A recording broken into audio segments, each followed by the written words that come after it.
Hello, good evening to all of you. मेरी आवाज आ रही है सबको?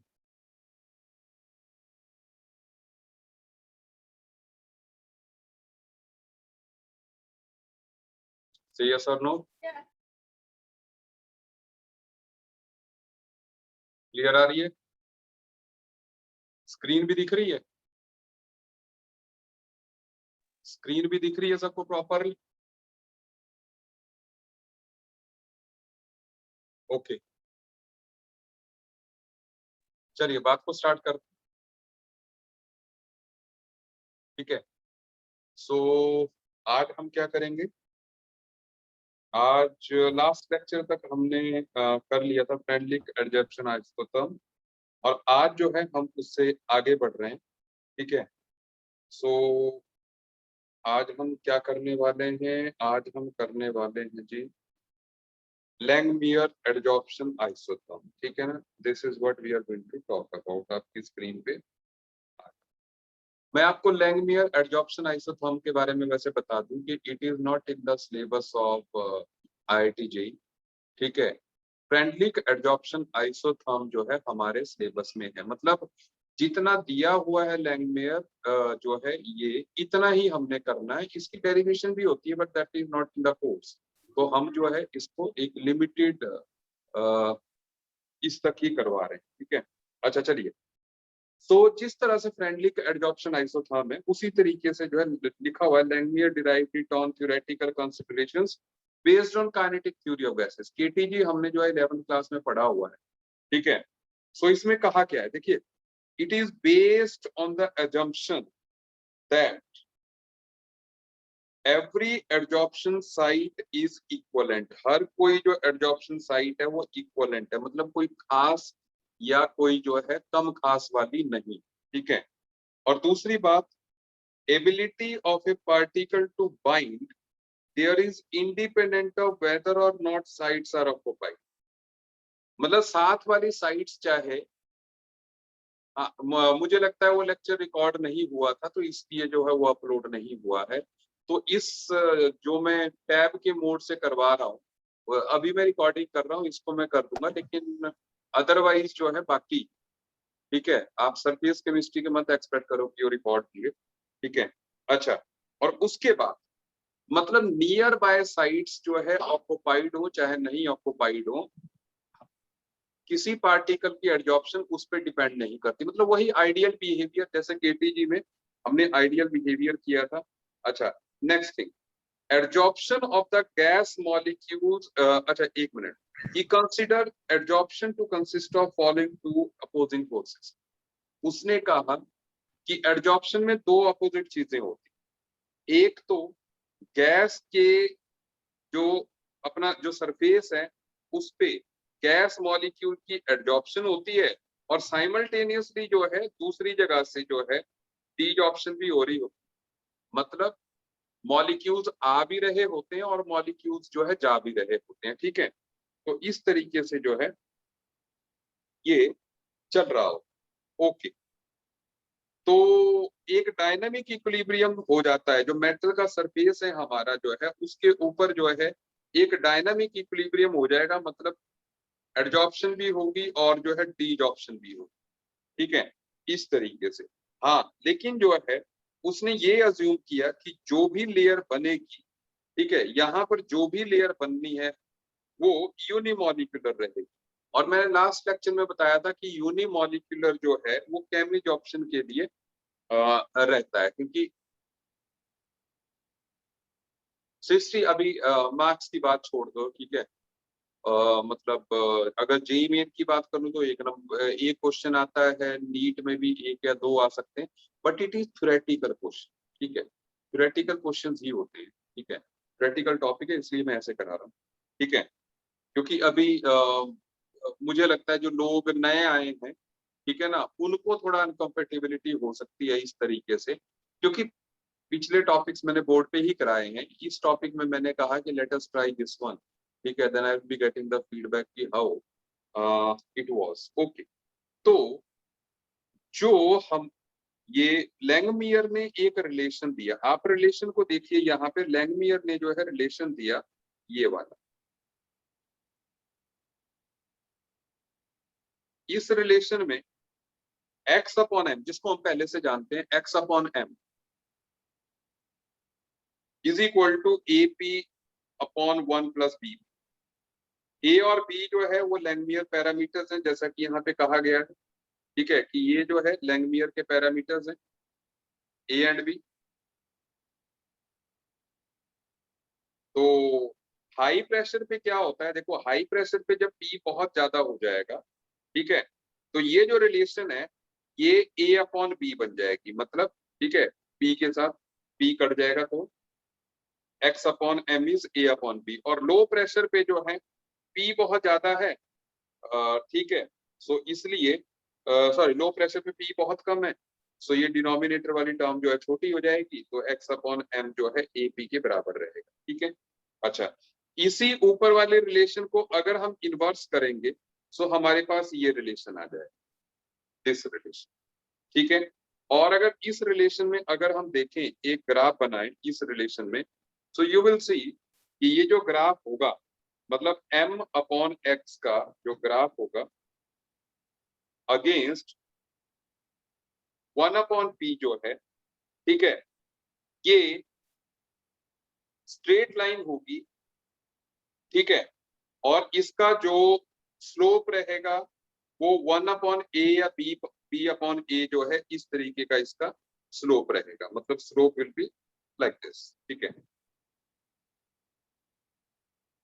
तो एट लो प्रेशर जो है x upon increases with p, ठीक है, एक्स अपॉन एम जो है, ठीक है, linearly increases according to equation becomes constant, मतलब इक्वेशन बी को अगर आप देखें तो जो है ये कांस्टेंट हो जाएगा। मतलब अगर मैं एक मिनट, अगर मैं इसमें, मतलब ये जो ग्राफ हम बना रहे हैं ये कुछ इस तरीके का रहेगा, ठीक है, तो हाई प्रेशर पे लीनियरली करेगा और लो प्रेशर पे जो है कांस्टेंट हो जाएगा। ये वही बात, मतलब इसके जो कंक्लूजन है वो वैसे ही आ रहे हैं जैसे कि जो है हमारे फ्रेंडली एडॉप्शन आइसोथर्म के थे।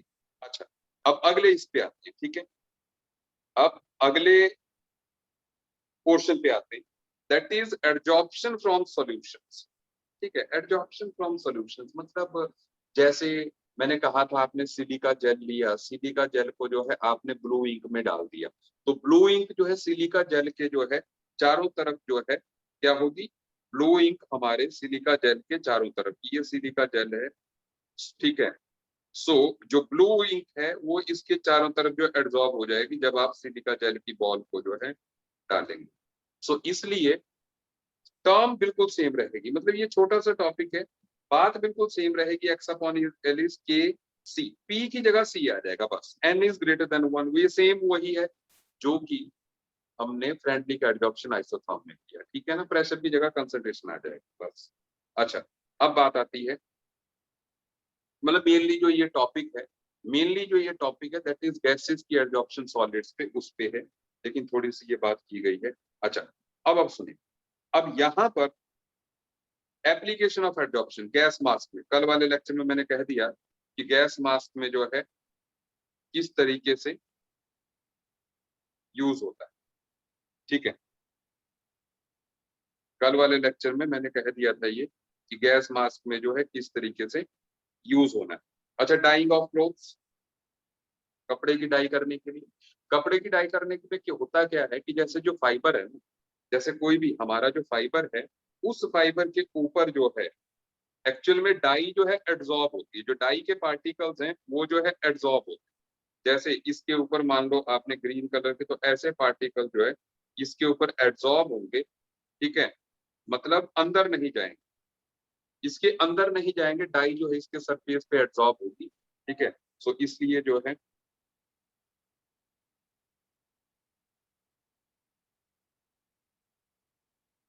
अच्छा, यहाँ पर एक बात मॉर्डेंट वर्ड यूज किया गया है जो आगे हम करेंगे भी। मॉर्डेंट क्या होते हैं, मतलब जैसे कोई डाई जो है, जैसे कोई डाई जो है सीधे सीधे नहीं चिपक पाती है, हाँ, तभी वॉशिंग के टाइम पे ठीक है कपड़ों का कलर निकलता है, ठीक है। लेकिन सुनो, होता पता क्या है, होता ये है कि जो डाई है कई बार, जैसे कॉटन पे लग गई, मान लो वूल का वूल जो है उस पे मान लो कोई डाई चिपकती नहीं, ठीक है, तो उसके लिए मॉर्डेंट्स यूज किए जाते हैं। तो मॉर्डेंट क्या होते हैं? मॉर्डेंट भी छोटे छोटे पार्टिकल्स ही होते हैं। इन पे पहले जो है डाई को एड्सॉर्ब कराया जाता है, फिर उन मॉर्डेंट को जो है लगाया जाता है फाइबर पे। Is it okay? तो आपको जैसे मॉर्डेंट तो कलरलेस होता है, तो वो जिस कलर की डाई मॉर्डेंट ने एब्जॉर्ब की है उसी कलर का दिखेगा। डन। इन डीह्यूमिडाइजर्स, डीह्यूमिडाइजर आप देखिएगा, आपने देखा होगा जब आप शॉपिंग करते हैं, जूते मंगाते हैं तो या कुछ टैबलेट्स मंगाते हैं तो एक छोटा सा पाउच मिलता है, उसको कहा जाता है डोंट यूज, ठीक है, डोंट कंज्यूम इट, ठीक है ना। वो सिलिका जेल होता है। सिलिका जेल क्या करता है? सिलिका जेल बेसिकली जो है जो भी एयर होगी अंदर जो है, ठीक है, तो उसको जो है एब्जॉर्ब करता रहता है, तो आपका प्रोडक्ट जो है ड्राई फॉर्म में आपको मिलता है। क्योंकि ड्यूरिंग ट्रांसपोर्टेशन रखा होता है स्टोर में, तो जैसे शूज जो है खराब हो सकते हैं, स्मेल आ सकती है, सिलिका जेल का पाउच डालने से वो सारी एयर को जो है ट्रैप कर लेगा, ठीक है, ऐसे। तो ये डीह्यूमिडाइजर्स, ठीक है। इवन मैं बताऊं आपको छोटा सा यूज, मैं बताऊं आपको, जैसे राइस जो होता है, राइस भी अपने आप में बड़े अच्छे डीह्यूमिडाइजर्स होते हैं।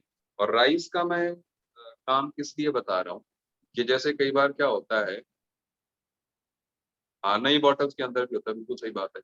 देखो राइस में पता क्या होता है, जैसे अगर कभी आपका फोन खराब हो जाए, पानी में गिर जाए, पानी में गिर जाए, सो आपने क्या करना है, जो घर में राइस रखे हुए हैं ना, ठीक है, जहाँ पे चावल रखे हुए हैं, तो उस चावल के ढेर में आपने डाल देना। 24 घंटे के लिए डाल दो, उसके बाद निकालो तो उसका पानी अंदर से भी निकल गया हो। राइस इतना स्ट्रॉन्ग जो है डीह्यूमिडाइजर होता है, ठीक है ना। मतलब अगर आपका फोन जो है पानी में गिर गया, तो जो है आप उसका पानी निकलवाना चाहते हो, निकालना चाहते हो, तो इमीडिएटली उसको राइस वाले में डाल दीजिए, ठीक है ना। 24 घंटे बाद आपका फोन चल जाए, ठीक है। चलिए आगे बढ़े, ठीक है। अच्छा, रिमूवल ऑफ कलरिंग मैटर, ये जैसे मैंने आपको बताया, ये शुगर में तो होता ही है, ठीक है। अच्छा, उसके बाद हेट्रोजेनस कैटालिसिस। बिल्कुल, हेट्रोजेनस कैटालिसिस में हम लोग हेट्रोजीनियस कैटा अभी थोड़ी देर बाद हेट्रोजीनियस कैटालिसिस की बात आने वाली है, जहां पे हम क्योंकि कैटालिस्ट हम थोड़ी देर में पढ़ने वाले हैं, तो जहां पे कि ये आयरन, निकल, प्लेटिनम, पैलेडियम वगैरह जो लिखे हुए हैं आपकी स्क्रीन पे, ठीक है, तो यहाँ पे निकल, प्लेटिनम वगैरह का हम एग्जाम्पल लेंगे, ठीक है। तो वो जो कि गैसेस को एब्जॉर्ब करते हैं और रिएक्शन को, अच्छा, और उसमें जैसे हाइड्रोजनेशन ऑफ ऑयल्स में यूज होते हैं, ठीक है, तो एब्जॉर्प्शन ही उसमें यूज होता है। चलिए, रिफाइनिंग पेट्रोलियम, पेट्रोलियम के लिए सिलिका जेल यूज किया जाता है, ठीक है, no problem. Chromatography last lecture में मैं बता ही चुका हूँ। क्रिएटिंग वैक्यूम, ठीक है ना, बिल्कुल, बॉटल में डाल दीजिए, वैक्यूम क्रिएट हो जाएगा, एब्जॉर्प्शन से वो सारी गैसेस को जो एब्जॉर्ब कर लेगा, ठीक है। एब्जॉर्प्शन इंडिकेटर्स, ठीक है, ये एब्जॉर्प्शन इंडिकेटर जो है, ये क्या हो गया, ठीक है, जैसे एंड पॉइंट को पता करने के लिए जो है, ठीक है, तो आप देखिए, adsorption surface of certain precipitate such as silver halide, जैसे एजीसीएल है। एजीसीएल जो है, जैसे मान लीजिए आप रिएक्शन याद कीजिए, हमने जो रिएक्शन, 1 मिनट दीजिएगा मुझे, जो रिएक्शन आप जानते हैं, दैट इज की AgNO3 plus NaCl gives you AgCl के white precipitates, ठीक है, N प्लस NaNO। लेकिन अगर आप मान लो इसको व्हाइट कलर का नहीं चाहते हो, तो आप क्या करेंगे, आप इसमें जो है डाई डाल देंगे, जो टेस्ट ट्यूब होगी जिसमें कि ये रिएक्शन हो रही होगी, उसमें जो है आप ऑलरेडी कुछ डाई डाल के रखेंगे, तो जैसे ही जो है AgCl के पार्टिकल्स बनेंगे, तो ये डाई जो है उनके ऊपर एब्जॉर्ब हो जाएगी, तो आप जो है वो वहां पे प्रेसिपिटेट जो कलर्ड भी मिल जाएंगे, मतलब किसी भी कलर के मिल जाएंगे, येलो के, ऑरेंज के, बट दैट इज उनकी एब्जॉर्प्शन हुई होगी। अगर मान लो व्हाइट कलर दिखने में प्रॉब्लम है, क्लियरिटी नहीं है, तो जो है हम फ्लोरोसेंट डाइज जो है यूज कर सकते हैं, ठीक है, तो यहाँ पर एब्जॉर्ब कर सकते हैं। अच्छा, प्रोथ फ्लोटेशन प्रोसेस जो है, इसमें एब्जॉर्प्शन होती है, ठीक है। प्रोथ फ्लोटेशन प्रोसेस में ही बात करेंगे एडजॉर्प्शन किस तरीके से काम करते हैं, क्योंकि मेटलर्जी भी यहाँ पे है ही हमारे टॉपिक में, मतलब मेटलर्जी भी एक टॉपिक है। Softening of hard water, softening of hard water अगर आपने 11 में पढ़ा हुआ है, हमने आयन एक्सचेंज रेजिन का पता नहीं जिक्र किया था कि नहीं किया था, ठीक है, मुझे लगता है किया था, ठीक है। आयन एक्सचेंज रेजिन जो है वो वही करती है कि आयंस को जो है, आयंस को जैसे मान लो हार्डनेस है, कैल्शियम आयन है, मैग्नीशियम आयन है, तो रेजिन जो है उनको एब्जॉर्ब करेगी अपने सरफेस के ऊपर और अपने H पॉजिटिव जो है दे देगी पानी के अंदर, ठीक है। तो इस तरह से एक्सचेंज होके जो है हमारे हमें जो है सॉफ्ट वाटर मिल जाता है। Is it okay? चलिए ये एग्जांपल्स हैं। Done। अच्छा, अब यहाँ पर हम बात करेंगे कैटलिस्ट, ठीक है। सो कैटलिस्ट जो है ना, वैसे बहुत टफ टॉपिक नहीं है ये जो मैं आगे बताने लगा हूँ, ठीक है। कैटलिस्ट बड़ा आसान सा टॉपिक है, ठीक है, बहुत टफ नहीं है, लेकिन हाँ थ्योरेटिकल एक बार देखिएगा। मैं हम करवाते नहीं थे, जब बोर्ड पे करवाते थे तो कैटलिस्ट नहीं करवाते थे, ठीक है, अपने आप स्टूडेंट कर लेते थे, लेकिन अब तो हम कर सकते हैं, ठीक है। तो यहाँ पर देखिए, चलिए बात स्टार्ट करते हैं। देखिए तो इसमें है क्या कि वर्जिलियस ने जो है कैटलिस्ट नाम दिया, ठीक है। तो वो जो है केमिकल रिएक्शन के रेट को जो है अल्टर करने के लिए यूज किया जाता है, ठीक है। अच्छा, अब इसके बाद ये एग्जांपल दे दिया, ठीक है, नोटे। पहली बात ये है कि होमोजीनियस कैटालिसिस। अब ये होमोजीनियस कैटालिसिस क्या है कि जहां पे जो हमारा कैटालिस्ट है उसका फेज जो है बिल्कुल वही हो जाए जो कि कैटालिस्ट का फेज वही हो जाए जो कि है रिएक्टेंट का। जैसे यहाँ पर रिएक्टेंट गैसियस है तो यहाँ पर कैटालिस्ट भी गैसियस हो गया, तो होमोजीनियस हो गया। ये लिक्विड है, ये भी लिक्विड है, ठीक है ना। ये लिक्विड है, ये लिक्विड है, ये भी एक्वस मीडियम वाला भी लिक्विड है। तो जब जो है फेज मैच कर जाए तो वो होमोजीनियस है। मतलब आप क्या कर रहे हैं, आप एक जिस कंटेनर में आपने जो है कंपोनेंट डाले उसी में आप लिक्विड कैटालिस्ट भी डालते हो, वो अपने आप रिएक्ट करेगा। काफी रिएक्शन तो हम ऐसे ही करते हैं। हेट्रोजीनियस कैटालिसिस जो है, हेट्रोजीनियस कैटालिसिस में क्या होता है कि फेज अलग होता है। जैसे कि यहाँ पर इसका फेज गैसियस है तो ये सॉलिड है, ठीक है। ये गैसियस है, ये गैसियस है, ये सॉलिड है, ये सॉलिड है, गैसियस है, गैसियस है, ठीक है ना। ये लिक्विड है जैसे, तो ये सॉलिड है, ये गैसियस है। तो इसलिए जब फेज अलग हो तो हेट्रोजीनियस कैटालिसिस, ठीक है। होमोजीनियस कैटालिसिस आपको पता चल गया। अच्छा, अब टाइप ऑफ कैटालिस्ट देखो। कैटालिस्ट का काम यही नहीं होता है कि रिएक्शन को तेज करना है। कई बार कैटालिस्ट जो है काम स्लो करने का भी करवाते हैं। जैसे मैंने काइनेटिक्स में कर्ड वगैरह का एग्जांपल कहा था। सो वही है, जैसे गर्मी का मौसम आता है, मान लो फैक्ट्री में कर्ड जल्दी जम जाती है, लेकिन हमें चाहिए बिल्कुल ताजी बनी हुई, खट्टी ना आए मार्केट में जो है, तो हम कुछ ऐसे कैटलिस्ट डालेंगे जिससे कि उसका जो फर्मेंटेशन है वो जो है स्लो हो जाए, ठीक है ना। ओके, तो पॉजिटिव कैटलिस्ट तो हम जानते हैं कि वो रेट ऑफ रिएक्शन को जो है फास्ट करता है, ठीक है। पॉजिटिव कैटलिस्ट भी नहीं, ठीक है। तो ये एग्जांपल्स हैं कुछ जो है SO2 वाला जो है पॉजिटिव कैटलिस्ट, N2 जो कि रिएक्शन। नेगेटिव कैटलिस्ट को आप देखो, ये जो नेगेटिव कैटलिस्ट है अपना जो है, ये क्या करता है, रिएक्शन को स्लो करता है, ठीक है। तो decreases the rate of reaction. अब आप इसमें मतलब एग्जांपल्स देखते जाइए। TEL, it is tetra ethyl lead, tetra ethyl lead, ठीक है। तो इसको जो हम बोलते हैं ना, टूटी, स्कूटर में टूटी डलती थी पहले जो है वो, ठीक है ना। तो पेट्रोल जो है बड़ा फास्ट बर्न होता था, तो स्कूटर जो है झटके मारता है, तो उसको पेट्रोल के जलने को कम करने के लिए जो है टेट्राइथाइल लेड जो है यूज किया जाता है। अब नहीं यूज किया जाता ड्यू टू पॉल्यूशन प्रॉब्लम, ठीक है ना। तो क्योंकि लेड जो है हार्मफुल है, तो इसलिए जो है टेट्राइथाइल लेड का जो है यूज खत्म कर दिया गया, ठीक है ना। सो ये सारे जो है नेगेटिव कैटलिस्ट है। आप अपने बोर्ड के लिए इनको याद रख सकते हैं, अदरवाइज जो है इनका ज्यादा यूज हमारे इसमें नहीं, ठीक है। ऑटो कैटालिसिस, ऑटो कैटालिसिस क्या होता है, देखो ऑटो कैटालिसिस में ये होता है, जैसे हमने हाइड्रोलिसिस ऑफ एस्टर भी किया था, हमने कहा था कि ये एस्टर को केमिकल काइनेटिक्स में किया था कि एस्टर को हाइड्रोलाइज करने के लिए हमें फ्यू ड्रॉप्स ऑफ HCl डालनी पड़ती है। लेकिन अगर आपके पास पहली रिएक्शन भी वही है, आप देखो कि few drops of H positive जो है आपको डालनी पड़ती है, लेकिन थोड़ी देर बाद क्या होता है कि थोड़ी देर बाद जो है एसिटिक एसिड बन जाता है, एसिटिक एसिड खुद H पॉजिटिव देने लग जाता है। ठीक है, तो कैटालिस्ट की कंसंट्रेशन जो है सोल्यूशन में जो बढ़ जाती है। तो जब प्रोडक्ट खुद ही कैटालिस्ट का काम करने लग जाए तो ऐसी स्थिति में जो है उसको हम कहते हैं ऑटो कैटालिसिस। आप देख रहे हो यहाँ पर सारे कैटालिस्ट जो है इस तरह की।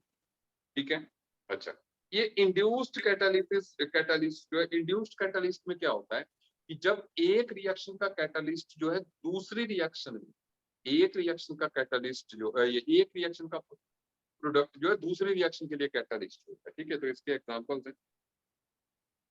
ठीक है, अच्छा, उसके बाद प्रमोटर्स एंड एक्टिवेटर्स, ये ऐसे सब्सटेंस हैं जो खुद तो कैटालिस्ट का काम नहीं करते हैं, लेकिन जो है वो कैटालिटिक एक्टिविटी को बढ़ा देते हैं। जैसे यहाँ पर हेबर्स प्रोसेस में जो है molybdenum act as a promoter, याद रखिए उसको। ठीक है, और ऐसे ही जो हाइड्रोजनेशन रिएक्शन होती है उसमें कॉपर जो है, हेबर्स प्रोसेस वाला तो काम ये।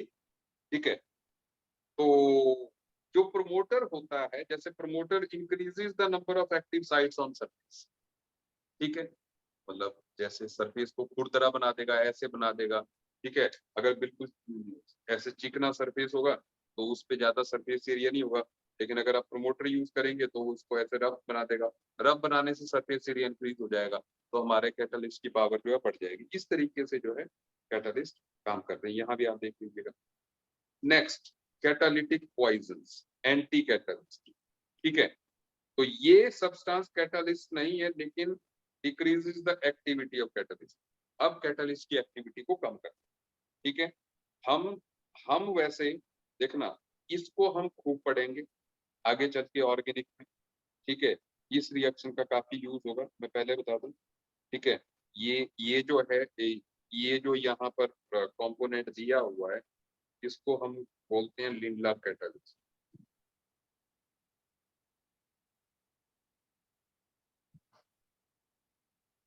ठीक है, तो यहाँ पे बेरियम सल्फेट जो है पैलेडियम की पावर को कम करता है। ठीक है, तो ये आप जो है ये मतलब इतने ज्यादा आपको याद रखने की जरूरत नहीं है, मैंने जिस पे स्टार लगा दिया आप उसको याद रखिए। ठीक है, काम करेगा। ठीक है, बट नॉट टू मच। ठीक है, क्लियर है, अब तक समझ में आ रहा है आप? जितना मैं करा रहा हूँ उतना सबको समझ में आ रहा है?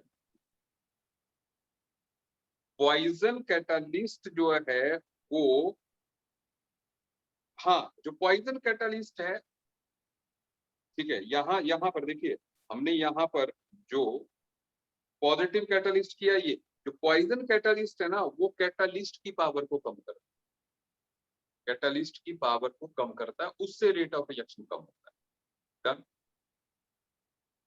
अच्छा, अब इसके बाद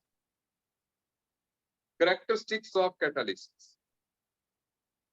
ठीक है, अब यहाँ पर वही बातें हैं, ठीक है, जो हम पहले से जानते भी हैं काफी कुछ जो है। ठीक है, कि catalyst remain unchanged in mass and chemical composition at the end of reaction. Physical state change हो सकती है, बिल्कुल। ठीक है, अच्छा, फाइनली डिवाइडेड कैटलिस्ट जो है ज्यादा एफिशिएंट है क्योंकि सरफेस एरिया ज्यादा है ना। अभी पाउडर फॉर्म में कैटलिस्ट को स्प्रिंकल करेंगे तो ज्यादा पावरफुल होगा इन द, अगर हम ब्लॉक की फॉर्म में करें। ठीक है, और स्मॉल अमाउंट ऑफ कैटलिस्ट ही काफी हो। ठीक है, अच्छा, एक्सेप्शंस। ठीक है, एक्सेप्शंस में आप इसको ध्यान रखिएगा क्योंकि हम फ्रीडल क्राफ्ट रिएक्शन को यूज करेंगे। ठीक है, और यहाँ पर भी हाइड्रोलिसिस ऑफ एस्टर में भी जो है rate of concentration of H positive और OH नेगेटिव।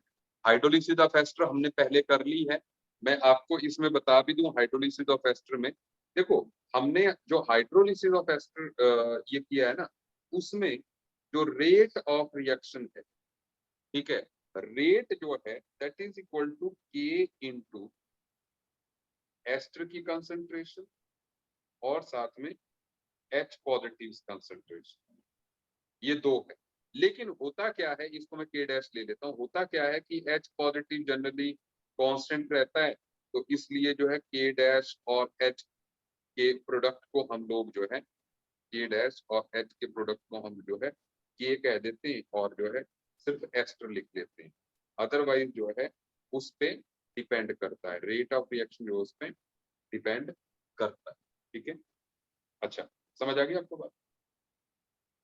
अच्छा, कैटलिस्ट रिएक्शन को इनिशिएट नहीं कर सकता, मतलब बिना कैटलिस्ट के भी रिएक्शन होगी, ठीक है, वो इनिशिएटर नहीं होगा, वो जो है फास्ट कर सकता है या स्लो कर सकता है। Is it okay? अच्छा, catalyst generally specific in nature होता है, मतलब एक रिएक्शन का कैटलिस्ट आप दूसरे में नहीं यूज कर सकते। अच्छा, ये हमने इक्विलिब्रियम में पढ़ लिया था कि कैटलिस्ट जो है इक्विलिब्रियम में कंपोजिशन को बदल नहीं सकता, सिर्फ वो जो है इक्विलिब्रियम को जल्दी या स्लो कर सकता है, ठीक है ना। अच्छा, और ये इनमें से किसी चीज को चेंज नहीं कर सकता कैटलिस्ट, ठीक है। कैटलिस्ट जो है वो एंथैल्पी एंट्रोपी को चेंज नहीं कर सकता। जैसे एंथैल्पी के बारे में बताऊं कि एंथैल्पी में क्यों नहीं चेंज कर सकता, ठीक है। आप देखें, एक ग्राफ से आप देखें, मैं यहाँ पर जो है एक ग्राफ बना रहा हूँ, ये देखिए, एक मिनट।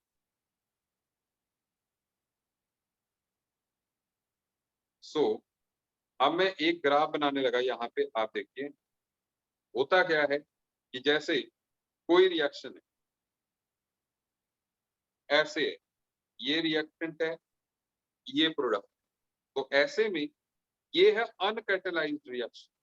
अब अगर हम कैटलाइज्ड रिएक्शन देखेंगे, सो आप देखिए कि जो कैटलाइज्ड रिएक्शन होगी उसमें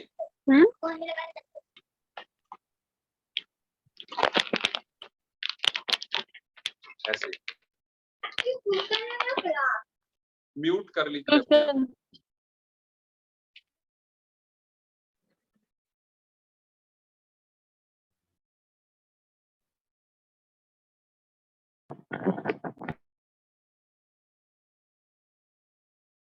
अपने आप को म्यूट कर लीजिए प्लीज। चलो, मेरी आवाज आ रही है ना आपको? मेरी आवाज आ रही है? ठीक है। सो बेटा जी, अब अगर आप देखेंगे यहाँ पर, ठीक है ना, अच्छा सुनिए, अब अगर आप यहाँ पे देखोगे, सो जो रेड कलर वाली कैटलाइज्ड रिएक्शन है और अनकैटलाइज्ड है, सो अब आप यहाँ पर देखिए कि जो अपने रिएक्टेंट और प्रोडक्ट है उसके बीच का जो एनर्जी गैप है वो बराबर ही है, चाहे वो कैटलाइज्ड हो चाहे अनकैटलाइज्ड हो, मतलब पाथ ही डिफरेंट हुआ है और ये ही इसका डेल्टा एच हो। सो डेल्टा एच चाहे किसी भी पाथ से जाए, मतलब चाहे हम कोई और भी पाथ ले ले, लेकिन फाइनली प्रोडक्ट की एनर्जी होनी उतनी। सो ऐसे में जो है डेल्टा एच हमेशा जो है सेम रहेगा। आई थिंक आपको बात समझ में आ गई, ठीक है, समझ में आ गई। चलिए, अच्छा, अब यहाँ पर ऑप्टिमम टेम्परेचर, ठीक है भाई, हर कैटलिस्ट का काम करने का अपना एक टेम्परेचर होता है, ठीक है, दैट इज ऑब्वियस। अच्छा, सुनिए अब एडजॉर्प्शन थ्योरी सुन लीजिए, adsorption theory of heterogeneous catalyst, इस थ्योरी के बारे में थोड़ा सा समझ लीजिएगा। एडजॉर्प्शन थ्योरी, तो ये मतलब एडजॉर्प्शन थ्योरी कहती क्या है कि सबसे पहले जो है जो रिएक्टेंट है वो सरफेस ऑफ कैटलिस्ट पे आता है, ठीक है, फिर वहां पे जाके एड्सॉर्ब होता है, ठीक है, और एक इंटरमीडिएट बनता है, फिर कैटलिस्ट जो है उसको प्रोडक्ट बनाने में हेल्प करता है, फिर जो है डिफ्यूज हो जाता है वो सरफेस। ये सारी कहानी जो है देखो अगली डायग्राम में कही गई है, आपकी स्क्रीन पे आ रही है, देखो। सो यहाँ पर है क्या, आप देखो, ये निकल है, सबसे पहले जो है यहाँ पर निकल है जो कैटलिस्ट है, ठीक है, निकल है यहाँ पर। सो निकल के सरफेस, निकल के सरफेस पे जो है यहाँ पर हाइड्रोजन जो है एड्सॉर्ब हो रही है, आप देखिए, निकल के सरफेस पे जो है हाइड्रोजन एड्सॉर्ब हुई है, ये ठीक है। अब निकल ने क्या किया, जैसे ही एड्सॉर्ब हुई, सो उसने हाइड्रोजन के साथ जो है उसने हाइड्रोजन के साथ उसने जो है बॉन्ड बना दिया, यहाँ पर बॉन्ड बना दिया, ये वीक बॉन्ड है। इस वीक बॉन्ड के बनने से हाइड्रोजन और हाइड्रोजन के बीच का जो बॉन्ड है वो वीक हो गया, क्योंकि कुछ इलेक्ट्रॉन जो है जब इस एरिया में आ गए तो जो है हाइड्रोजन हाइड्रोजन का बॉन्ड ये वीक हो गया। और वैसे ही जो है अब अगले स्टेप में आप देखिए, इस स्टेप में आप देखेंगे तो इस स्टेप में इथीन जो है क्या करेगा, मतलब ये हाइड्रोजन का एक इलेक्ट्रॉन अपनी तरफ लेगा, ऐसे ही एक इलेक्ट्रॉन हाइड्रोजन को देगा, इधर एक इलेक्ट्रॉन हाइड्रोजन को, एक हाइड्रोजन को देगा, ठीक है ऐसे ही। और ये यहाँ पर बॉन्ड बन गया, मतलब अपनी एल्कीन का जो है, एक मिनट, अपनी एल्कीन का जो है, मैं थोड़ा सा इसको क्लियरली बता दूंगा आपको, जस्ट एक minute. So what I am saying कि यहाँ पर एक इलेक्ट्रॉन जो है यहाँ पर आएगा इस पाई बॉन्ड का, और इधर भी हाइड्रोजन का एक इलेक्ट्रॉन आएगा। हाइड्रोजन के पास दो इलेक्ट्रॉन है ना, तो एक इधर है एक इधर है, ऐसे ही इसके पास भी दो हैं, तो फिर एक इधर आया एक इधर आया, तो एक पार्शियल जो बॉन्डिंग है इनके बीच में जो है डेवलप होगी, ठीक है। और जब इनके बीच में पार्शियल बॉन्डिंग डेवलप हुई तो अगला स्ट्रक्चर आप देख रहे हैं यहाँ पर जो है ये वीक बॉन्डिंग। तो अब यहाँ से जो है इसके टूटने का टाइम आ गया, क्योंकि ये बॉन्ड जो है वीक हो गया, ठीक है। और जब ये बॉन्ड वीक हुआ, ठीक है, तो ये बन गया इथेन, और इथेन जो है चला गया उनके बाहर, ठीक है। दैट इज इट ओके, समझ आ गई बात। सो ये थ्योरी है बेसिकली, ठीक है। सो मुझे लगता है ये आराम से जो है आपको समझ में आ जाएगा, ठीक है। तो ये जो फैक्टर सपोर्टिंग थ्योरी जो है ये आप एक बार देख लीजिएगा, ठीक है। तो ये वही बात है, जैसे रफ सरफेस चाहिए होता है, जो सरफेस एरिया बढ़ेगा, मतलब छोटी छोटी बातें, प्रमोटर विच ऑक्युपाइड इंटरस्टिशियल वाइड, ठीक है, increases therefore rate of reaction increases, ठीक है। कि भाई प्रमोटर क्या करता है, प्रमोटर जो है यहाँ पर ये देखो इंटरस्टिशियल वाइड को उसने ऑक्युपाई किया, तो उससे क्या हुआ, सरफेस एरिया बढ़ गया, ठीक है। तो उससे जो है रेट ऑफ रिएक्शन जो है इंक्रीज कर गया, ठीक है। ये तो ये छोटी छोटी बातें हैं यहाँ पे इसकी। अच्छा, अब सम इंडस्ट्रियल कैटालिटिक रिएक्शंस, बेटा जी इनको ध्यान दे देना एक बार जो है, ठीक है, कि किस प्रोसेस में, जैसे ज्यादातर यहाँ पर फेमस प्रोसेसेस होंगे, ठीक है। अब फेमस प्रोसेसेस में आप देखें कि कौन कौन से प्रोसेस है, जैसे हेबर्स प्रोसेस है, हेबर्स प्रोसेस वाले आपने ये कर लेना है, ठीक है। और मतलब सारे हमारे आने वाले हैं, यूज में आने वाले हैं बेसिकली, ये कहीं ना कहीं हम पढ़ेंगे, आप यहाँ नहीं पढ़ोगे, आपको आगे पढ़ने पड़ेंगे, ठीक है। टेकन्स प्रोसेस की मुझे नहीं लगता इसकी जरूरत पड़ेगी अपने को, ठीक है। Pause process you can go, ठीक है ना, बट मैं जहाँ पे, ठीक है, जिसकी मुझे लगता है कि अपने को जरूरत पड़ेगी, ठीक है, तो अपना काम इससे हो जाएगा, बाकी यू कैन सी, ठीक है। अच्छा, अब आगे चलते हैं, अगला पार्ट, कोलाइड्स। कोलाइड्स को थोड़ा सा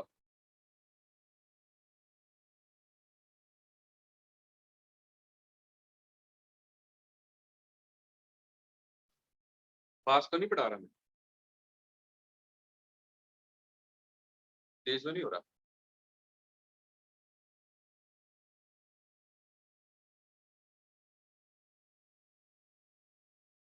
इस कॉपी की हार्ड कॉपी, इस टॉपिक की हार्ड कॉपी जो है, ठीक है, कोई बात नहीं, इसीलिए मैं थोड़ा इसमें ये कर रहा हूँ, ब्रेक दे रहा हूँ।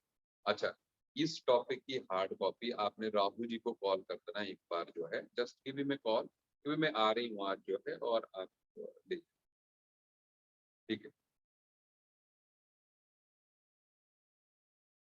नीट की एक्सरसाइज वाला, ठीक है, मैं कर दूंगा, बिल्कुल सही बात,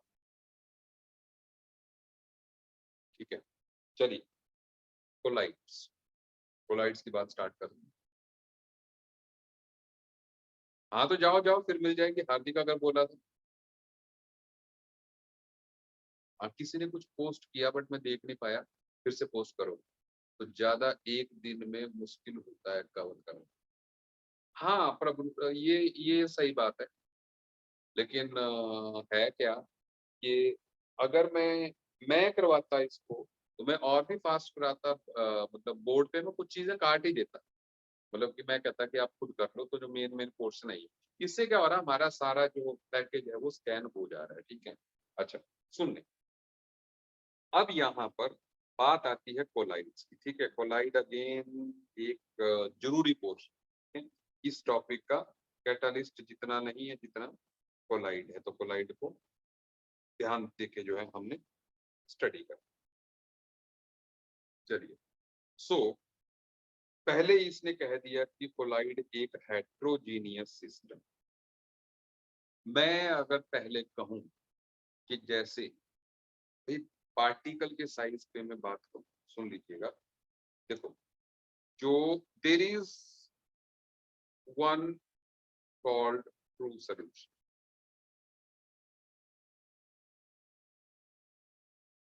और there is another called suspension. Just एक मिनट देखिए,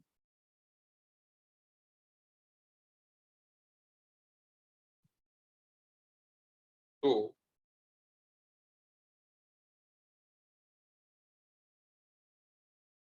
यहां पर देखो एक आ गया ट्रू सोल्यूशन, ठीक है, एक आ गया सस्पेंशन।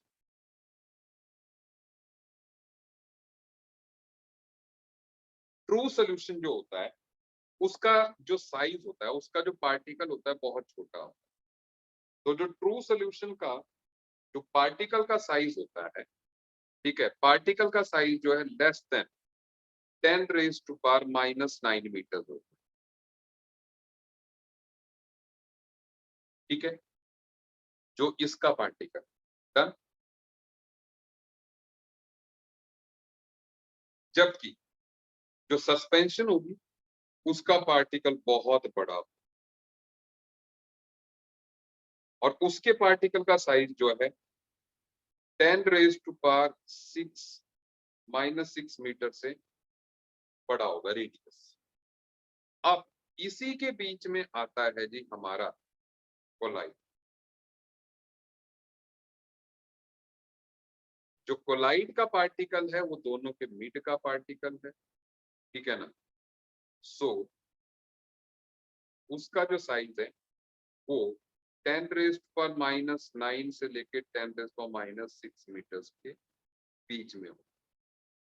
ठीक है, सो यही हमारे डिस्कशन का हिस्सा है। ठीक, आज जो हम पढ़ने वाले हैं वो यही। सो चलिए देखते हैं। तो यहाँ पर ये जो सारी बात है, ठीक है, उसकी ये तो मैंने कर दिया। यहाँ पर आपको दो टर्म मिलेंगी, एक तो डिस्पर्स्ड फेज और एक dispersion media. Again dispersed phase जो है आप सॉल्यूट मान लीजिए और डिस्पर्शन मीडियम जो है सॉल्वेंट मान लीजिए। ठीक है, सो अब इसके बाद यहाँ पर क्लासिफिकेशन ऑफ कोलाइड्स आपकी बुक में दी हुई है, तो ध्यान दीजिएगा, मैं डिटेल में बात कर रहा हूँ इसकी। देखो, एक तो है कि जहां पर ये मैं फिर से आपको याद करा दूं कि ये वाला जो है सॉल्वेंट है और ये वाला जो है सोल्यूट। तो उसके बेस पे हमने 8 सिस्टम्स बनाए हैं, ठीक है ना। 8 सिस्टम इसलिए आप बोलोगे नहीं तो कॉम्बिनेशन जो है सॉलिड लिक्विड गैस का 3 × 3 करके 9 बनेंगे। ठीक है, आवाज बड़ी कम हो गई, आवाज कम आ रही है मेरी।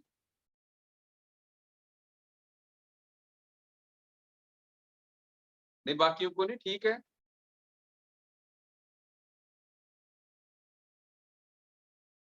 एक मिनट, आवाज में तो ऐसा कुछ भी नहीं किया, ठीक है। हर्ष महाजन कह रहा है कि ठीक है। ठीक है यार, मैं तो माइक लगा के बैठा हूँ। ठीक है, आवाज आवाज यहाँ से बढ़ाने, आवाज मेरी फुल जा रही है। अच्छा चलो, अब सुनो। सो व्हाट इज देयर, ध्यान दीजिए। अब है क्या कि सॉलिड इन सॉलिड, मतलब ये इसका मतलब ये हुआ सॉलिड इन सॉलिड, मतलब सॉलिड के अंदर। तो जैसे आप देखते हैं, जैसे ग्लासेस देखते हैं, जेमस्टोन देखते हैं, ठीक है, उनमें, ठीक है, मोक्षा कह रहा है आप ठीक है, चलो, उनमें जो है सॉलिड इन सॉलिड होगा, मतलब सॉलिड पार्टिकल्स जो है इन्फ्यूज किए होते हैं, ठीक है, जेमस्टोन्स जो होते हैं। And then solid in liquid, जैसे पेंट्स होते हैं, तो पेंट में क्या होगा, छोटे छोटे सॉलिड के पार्टिकल्स होंगे, ठीक है। मतलब आप, अब आप कोलाइडल सोल्यूशन को इमेजिन करना स्टार्ट कीजिए, मतलब पेंट जैसे जेलुसिल वगैरह होते हैं, जो सिरप वगैरह आती है दवाइयों के, जिनमें रंगीन दवाई होती है, ये सारे जो है जेल्स ही, मतलब कोलाइडल सोल्यूशन, ठीक है। तो पेंट्स एंड सेल फ्लूइड्स आ गए, ठीक है, और सॉलिड इन गैस जैसे स्मोक एंड डस्ट आ गए, ठीक है ना। And then liquid in solid, इनको जेल्स बोलते हैं, देखो नाम भी देखते जाओ, सॉलिड सोल, सोल, एरोसोल, ठीक है ना, ऐसे जेल। सो जेल में आ गए चीज बटर जेलीज, ठीक है। तो ऐसे में liquid in liquid, emulsion, emulsion की बात डिटेल में मैं करने वाला हूँ थोड़ी देर में, ठीक है। इमल्शन मतलब milk, hair cream, milk example emulsion का है, ठीक है। जैसे आप तेल लीजिए, पानी लीजिए, मिक्स कीजिए, तो आप थोड़ी देर में तेल की छोटी छोटी ड्रॉपलेट देख लेंगे जो पानी में घुल जाती है, ठीक है, थोड़ी देर बाद सेपरेट हो जाती है। सो दे आर इमल्शंस। तो होता क्या है, इमल्शंस जो है, आप कई बार जैसे दवाई लेते हैं वहां पे इमल्सीफायर वर्ड यूज किया जाता है, तो उस इमल्शन को स्टेबलाइज करने के लिए इमल्सीफायर यूज करते हैं। और फिर अगर हम तेल और पानी वाले में इमल्सीफायर डाल देंगे तो तेल की जो ड्रॉप्स हैं वो पानी में वैसे ही रहेंगी, ठीक है, घूमती ही रहेंगी, मतलब जो तेल सेपरेट, फिर नहीं तेल इकट्ठा होगा वापस जो है, ठीक है, वो ड्रॉपलेट, छोटी ड्रॉपलेट्स की फॉर्म में ही रहेगा। अच्छा, उसके बाद liquid in gas, fog, mist, ठीक है, इंसेक्टिसाइड स्प्रेज, ठीक है, gas in solid, pumice stone, foam, rubber, pumice stone वगैरह, जो एड़ियां घिसने के काम आता है यार, ठीक है ना, उस तरीके का होता है प्यूमिस्टोन, ठीक है। And gas in liquid, gas in liquid form, जो झाग होता है, व्हिप्ड क्रीम होती है, ठीक है, मतलब जो अपने केक वेक के ऊपर लगी होती है, पेस्ट्रीज के ऊपर। हाँ, 9th वाले मॉड्यूल में भी था, ओके, ठीक है, चलिए। अब on the basis of dispersion medium, नाम आ गए, ठीक है, हाइड्रोसोल, एल्कोसोल, बेंजोसोल, एरोसोल, कोलाइडल सॉल्यूशंस आपके 9th वाले चैप्टर इसमें थे,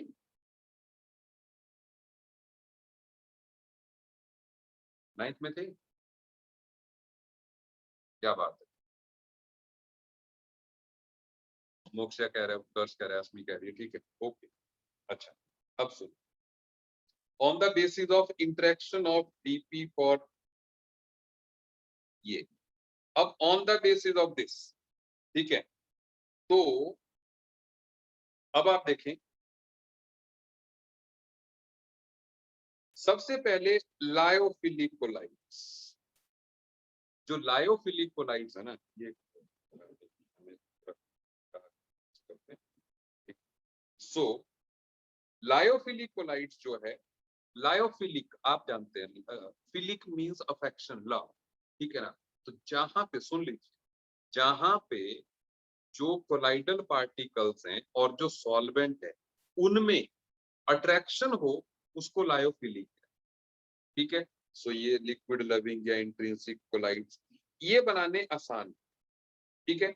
जैसे लायोफिलिक कोलाइड, जैसे गम होती है ना, आपने देखा पहले पुरानी नीले रंग की बॉटल्स आती थी गोंद की, तो उसमें क्या होता था, गम जो है मतलब ऐसे पाउडर की फॉर्म में होता था, पानी डालो, टक टक करो, ठीक है ना, गम, कई बार गम वो सूख भी जाती थी, तो हम क्या करते थे, उसमें पानी डालते थे, ऐसे उसको घोला, बस फिर से गम बन गए। ठीक है ना। अच्छा, तो मतलब ये रिवर्सिबल भी होते हैं। ठीक है, इसके एग्जाम्पल्स है। ठीक है, तो डिस्पर्स्ड फेज और डिस्पर्शन मीडियम में जहां पर जो है, ठीक है, प्रेम प्यार हो, ठीक है ना, तो ये प्यार वाले, ठीक है, तो they are called the lyophilic colloids. ठीक है। अच्छा, जबकि जो लायोफोबिक कोलाइट्स हैं, ठीक है, उनमें अफेक्शन नहीं, ठीक है ना, वो इजीली नहीं बने, उनको बनाना भी मुश्किल हो। ठीक है, तो ऐसे वाले जो है, जैसे गोल्ड सोल, गोल्ड जो है, या मेटल वेटल, मतलब जो आपने नहीं नेचुरल देखी, आप जितने भी नेचुरल हैं, रबर हो गया, एल्बुमिन हो गया, प्रोटीन, स्टार्च, ये ग्लू, ठीक है ना, ये सारे लायोफिलिक के हैं। जो ये वाले हैं, ये आपको मिलेंगे जैसे दवाइयों में, ठीक है, कई चीजों में, ठीक है, इस तरीके से जो है आपको मिलेंगे। ठीक है। अच्छा, और वैसे ही ये कह रहा है lyophilic sols are more stable than lyophobic, बिल्कुल सही बात है। ठीक है, तो यहाँ पर on the basis of chemical composition, ये आप आराम से कर लोगे यार। ठीक है, इसमें कुछ नहीं है। ठीक है। हाँ, ये आपको ध्यान देना है कि ये तो मेटल सोल्स हो गए, नॉन मेटल हो गए, ठीक है, कोई भी आप यूज कर सकते हैं, इसलिए मैंने कहा। ठीक है। अच्छा,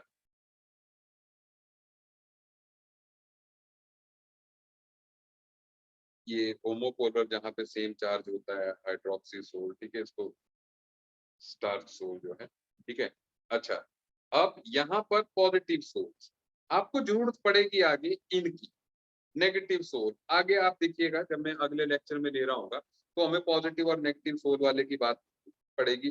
थोड़ा सा हम ध्यान रखेंगे कि मेटल वाले जनरली जो है वो नेगेटिव सोल्स होते हैं। ठीक है, और जैसे मेटल ऑक्साइड्स वगैरह, हाइड्रोक्साइड्स वगैरह जो है, वो पॉजिटिव वाले होते हैं। क्यों भी होंगे, थोड़ा आगे में हिंट दूंगा जब हम इसकी और बात कर रहे होंगे। ठीक है।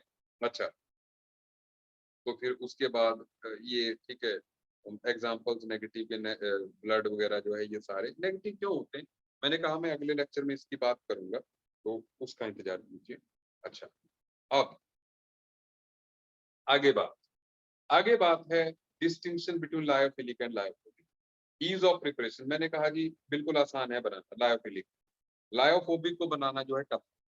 अच्छा, दूसरी बात, लायोफिलिक मैंने आपको कहा कि गम वाले में फिर से पानी डालिए, तो they are reversible in nature, लेकिन ये इरिवर्सिबल। ठीक है। पार्टिकल नेचर, ठीक है, ये particles colloid are true molecules but are big in size. यहाँ पर जो है, मतलब इसका मतलब क्या हुआ, थोड़े आगे हम चल के बात भी करेंगे। जैसे कि मतलब इसमें क्या होता है कि पार्टिकल खुद इतना बड़ा है, लेकिन इसमें क्या होता है कि पार्टिकल छोटे हैं, लेकिन वो मिलके जो है ऐसे झुंड बना के जो है उसी साइज के हो गए जिस साइज का वो। ठीक है, तो यहाँ पे एग्रीगेट्स बनते हैं, और इस वाले में पार्टिकल ही जो है सेम साइज का होगा।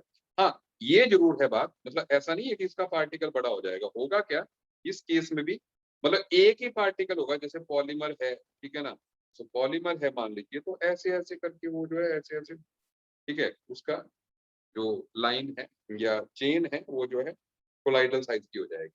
ठीक है। स्टेबिलिटी, तो स्टेबिलिटी जो है, हमने कहा वेरी स्टेबल होते हैं हमारे, ये कम कम स्टेबल होते हैं, इसमें स्टेबलाइज डालने पड़ेंगे। ठीक है। इलेक्ट्रोलाइट डालने से जो है इस पे कोई इफेक्ट नहीं होगा। इलेक्ट्रोलाइट जो है आगे हम गोल्ड नंबर की बात करेंगे, तब मतलब जैसे नमक वाला पानी, ठीक है ना, सलाइन सोल्यूशन डालेंगे, तो ये जो है प्रेसिपिटेशन हो जाता है। ठीक है, जिसको हम कोगुलेशन बोलते हैं।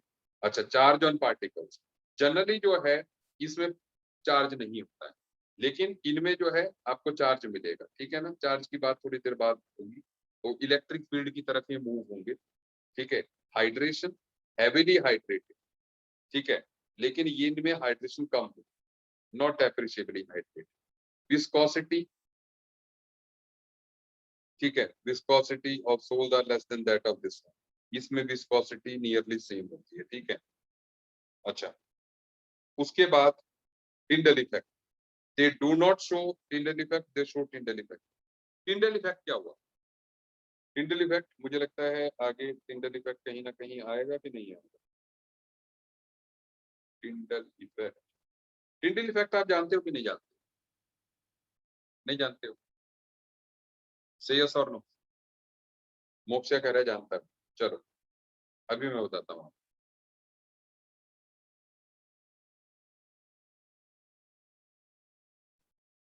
अच्छा, क्या बात है यार, टिंडल इफेक्ट। एक मिनट, जब हम स्क्रीन शेयर कर ही रहे हैं, ठीक है, इसका फायदा क्या होगा?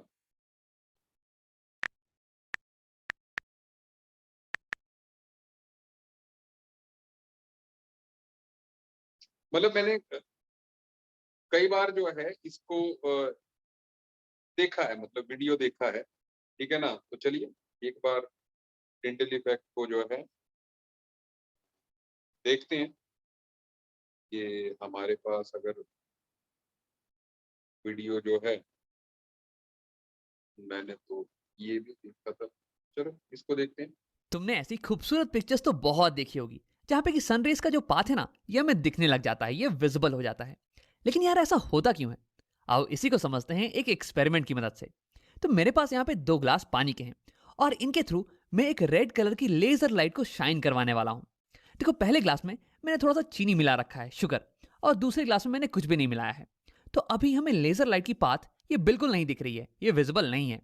अब मैं दूसरे ग्लास में थोड़ा सा मिल्क ऐड करने वाला हूँ, दूध को। तो जैसे ही मैं इसे मिलाऊंगा ना तो तुम्हें दिख रहा होगा कि ये लेजर लाइट की पाथ ये हमें दिखने लग जा रही है, ये विजिबल हो जा रही है।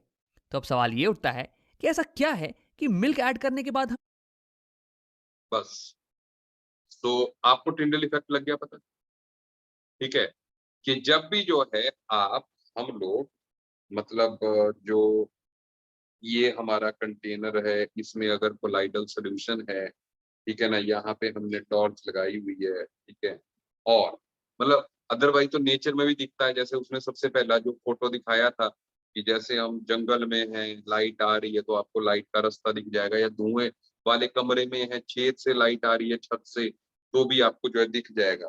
तो यहाँ पे हम कर क्या रहे हैं कि मतलब अगर जो है यहाँ पर हम जो है अगर इसके थ्रू जो है लाइट पास करेंगे, सो सो जो लाइट है उसका पाथ जो है आपको दिख जाएगा, मतलब ऐसे ही लाइट का पाथ जो है आपको दिख जाएगा, ठीक है ना।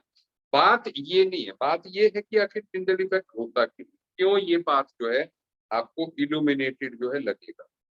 टिंडल इफेक्ट होता क्या है, जो पार्टिकल है, मैंने कहा कि उसका पार्टिकल बड़ा है, तो जब भी जो है, क्योंकि ट्रू सोल्यूशन में ऐसा नहीं होगा, जब उसने मिल्क डाला तभी ऐसा हो, तो एक्चुअल में क्या होता है, जब लाइट की रे इस पे पड़ती है तो लाइट गेट्स स्कैटर्ड, लाइट जो है अलग अलग डायरेक्शन में जो है स्कैटर हो जाती है, इसलिए जो है आपको वो पार्टिकल जो है क्या दिखेगा, ग्लो वाला दिखेगा, ठीक है।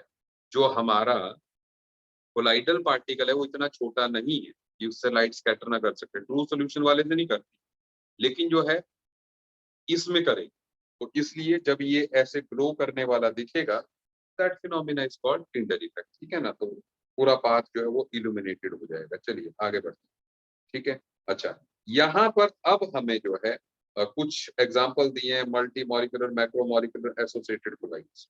देखो मल्टी मॉलिक्यूलर कोलाइड क्या है? मल्टी मॉलिक्यूलर कोलाइड तो ऐसे हो गए, मतलब ये लिखा हुआ है कि इसमें एक्चुअल में मॉलिक्यूल्स का साइज 1 नैनोमीटर से छोटा है, लेकिन जो है कई मॉलिक्यूल जो है एक दूसरे के साथ ऐसे वैन डर वाल्स फोर्स से जो है जुड़ के उन्होंने कोलाइडल डायमेंशन के बन गए, तो ये बन गए मल्टी मॉलिक्यूलर कोलाइड्स, ठीक है। जबकि मैक्रो मॉलिक्यूलर कोलाइड में क्या होता है, मैक्रो मॉलिक्यूलर कोलाइड में ये होता है जी कि यहाँ पर एक ही मॉलिक्यूल है, लेकिन उसका जो है इस तरीके से उसका साइज जो कोलाइडल डायमेंशन के बराबर आ रहा है, सही बात है। जबकि एसोसिएटेड कोलाइड्स, मिसल्स में क्या होता है, मिसल्स की बात थोड़ी देर बात करते हैं, ठीक है। ये लो कंसंट्रेशन पे तो जो है नॉर्मल बिहेव करते हैं, बट हाई कंसंट्रेशन पे ये जो है कोलाइडल पार्टिकल की तरह बिहेव कर जाते हैं। थोड़ी देर में मिसल्स की बात होने वाली है, ठीक है ना। तो अभी ये देखो एसोसिएटेड कोलाइड्स डिटेल में, तो एसोसिएटेड कोलाइड की बात कर रहे हैं। मिसल्स, मिसल्स में मतलब हो क्या गया, जैसे आप ये समझें, आपने इसमें दो चीजें इकट्ठी हम करेंगे अभी जो है, ठीक है। तो सोप, बेसिकली हम बात कर रहे हैं सोप, ठीक है। तो जैसे सुन लीजिए, जैसे मान लीजिए आपने क्या किया, ये जो पानी है, पानी में थोड़ा सा तेल डाला, ठीक है। और तेल मैंने कहा कि थोड़ी देर बाद जो है वो डिस्टेबलाइज हो जाएगा, ठीक है। सो यहाँ पर हम करते क्या है कि आप एक बार देख लीजिए कि हमने उसी में जो है अ, थोड़ा सा मैं और भी ऐड कर दूं, दो चीजें मैंने कहा कि मैं इकट्ठी की, दो चीजें जो है यहाँ पर इकट्ठी डील करना चाहता हूँ, बट थोड़ा सा पढ़ लेते हैं इसको पहले। There are some substances which at low concentration behave as normal strong electrolyte, but at higher concentration exhibit colloidal behavior due to formation of aggregated particles. The aggregated particles thus formed are called micellar. आप देखो, आप एक बाल्टी में चुटकी भर, एक चुटकी जो है डिटर्जेंट डालो, झाग बनेगा? नहीं बनेगा, है ना। अगर एक बकेट में आप चुटकी भर जो है डिटर्जेंट डालोगे तो झाग नहीं बनेगा। तो इसका मतलब ये हो गया, इसका मतलब ये हो गया कि अभी जो है, जो आपने डिटर्जेंट डाला वो ट्रू सोल्यूशन की तरह बिहेव कर रहा है, उसमें इवन टिंडल इफेक्ट भी नहीं होगा। लेकिन जब आप जैसे एक दो चम्मच डाल दोगे तो झाग बनना स्टार्ट हो, तो वो एक कंसंट्रेशन चाहिए उसको, ठीक है। जिस कंसंट्रेशन के ऊपर जो है पार्टिकल्स एग्रीगेट होके, जैसे सोप के पार्टिकल्स जो है एग्रीगेट होके जो है, मतलब सोप का एक पार्टिकल का साइज है जी ये, लेकिन जब जो है इसकी कंसंट्रेशन ग्रेटर देन CMC हो जाएगी। CMC आप देख रहे हो यहाँ पे क्रिटिकल मिसल कंसंट्रेशन, मतलब उस पे जो है ये एग्रीगेट्स बनाएगा और उस डायमेंशन का बना देगा जिसमें कि ये कोलाइडल सॉल्यूशन हो जाएगा, ठीक है। अच्छा, यहाँ पे दो टर्म्स मैं बता दूं, ठीक है। मतलब सोप्स के लिए इट इज दिस वन, आप इसको भी याद रख सकते हैं, लेकिन ये चीज है। और दूसरी बात, अगर आप फ्रिज का पानी लोगे, फ्रिज के पानी में अगर आप एक चम्मच डिटर्जेंट का डालोगे तो भी झाग नहीं बनेगा।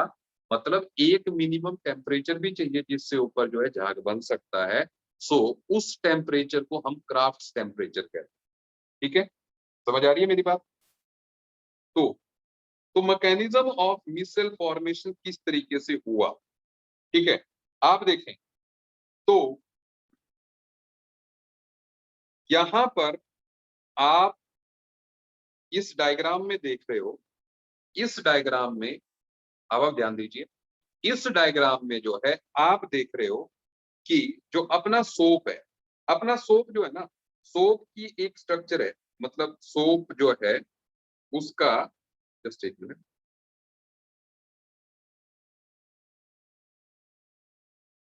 सोप की स्ट्रक्चर ऐसी है कि वो लंबी कार्बन कार्बन चेन है, ऐसी ऐसे कार्बन कार्बन चेन है, फिर आगे जो है समथिंग CONA ग्रुप है, ऐसी है ना। लॉन्गर चेन फैटी एसिड्स हैं अपने, ठीक है। जो सोप है वो जो है फैटी एसिड है इस तरीके का, ठीक है। तो इसी को जो है यहाँ पर बना दिया गया है, इसी को यहाँ पर बना दिया कि भाई ये जो लंबी कार्बन चेन है दैट इज दिस, ठीक है ना, एंड CONA, एंड नाउ इसका जो ये वाला हिस्सा है, इसका जो ये वाला हिस्सा है दैट इज नॉन पोलर, और इसको टेल कहा जाता है, और ये वाला हिस्सा जो है पोलर है, इसको हेड कहा जाता है, ठीक है। सो अब होगा क्या, अब होता क्या है कि जैसे डर्ट, मान लो डर्ट है, जैसे डर्ट क्या होता है, बेसिकली ग्रीस वगैरह होगी। ये वाला हिस्सा जो है, ये वाला हिस्सा, ये ग्रीस वगैरह है, ठीक है।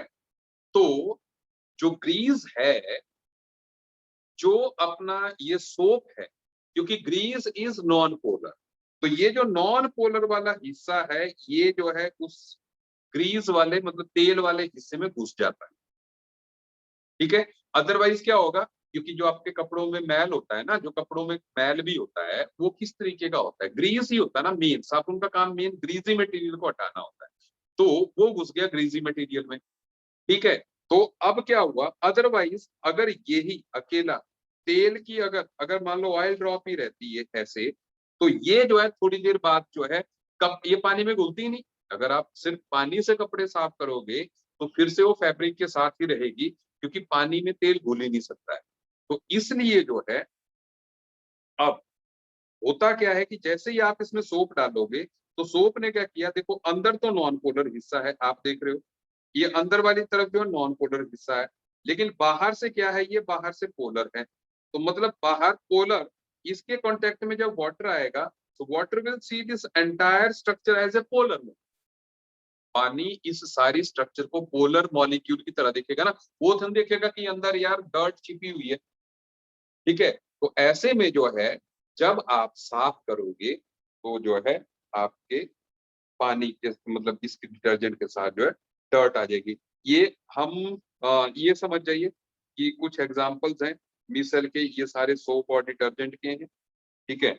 और क्लींजिंग एक्शन अगेन जो हमने समझाया, वही बात यहाँ पे कि ये सोडियम स्टीरेट है, ये जो है हाइड्रोफोबिक है और ये हाइड्रोफिलिक है। तो ग्रीस में जो है ये हाइड्रोफोबिक वाले यहाँ घुसे, और ये जो है अपना जिसको कहते हैं पोलर हेड जो है बाहर है, तो ये जो है इसको डर्ट को बाहर ले आए, ठीक है ना। सलमान खान की एड में दिखाया होता है ना कि भी किस तरीके से जो है मैल को मार मार के जो है डिटर्जेंट बाहर निकालता है, नहीं ऐसे, सही है बात, ठीक है। चलो, तो अब आपने करना क्या है? सुन लीजिए, मैं आपसे क्या एक्सपेक्ट करता हूँ, मैं आपसे कुछ भी नहीं एक्सपेक्ट करता, ये खुद मैंने कराना है। आज हम इतना ही करते हैं, ठीक है, आज हम इतना ही करेंगे, ठीक है, यहाँ तक, ठीक है। So it is end of lecture 2। समझ आ रहा है आप, ठीक है। बस ज्यादा नहीं है, 2 और लेक्चर्स दूंगा मैं, खत्म कर दूंगा इसको, 2 और लेक्चर्स दूंगा, खत्म कर दूंगा, ठीक है। नहीं है ज्यादा प्रॉब्लम वाला, ओके। सो मिलते हैं। इंटरेक्शन कम है लेकिन इस टॉपिक में ऐसा ही है यार, आप सोचो नहीं तो मेरे को कितना लिखना पड़ता जो है इतने से को करवाने के लिए, ठीक है। तो अभी आई होप सबको बात समझ में आ गई है, ठीक है। मिलते हैं नेक्स्ट क्लास में, नेक्स्ट चैप्टर में मैं खुद ही बोर्ड कराऊंगा, ऐसे तो नहीं होता, ये तो सरफेस केमिस्ट्री के लिए ये है, ठीक है। सो चलिए, ओके, क्वेश्चन करने के लिए भी ये सही है, न्यूमेरिकल्स के लिए सृष्टि ये सही तरीका है, ठीक है। न्यूमेरिकल्स हम करेंगे तो बढ़िया होगा, ठीक है। चलिए, ओके, बाय बाय, मिलते हैं।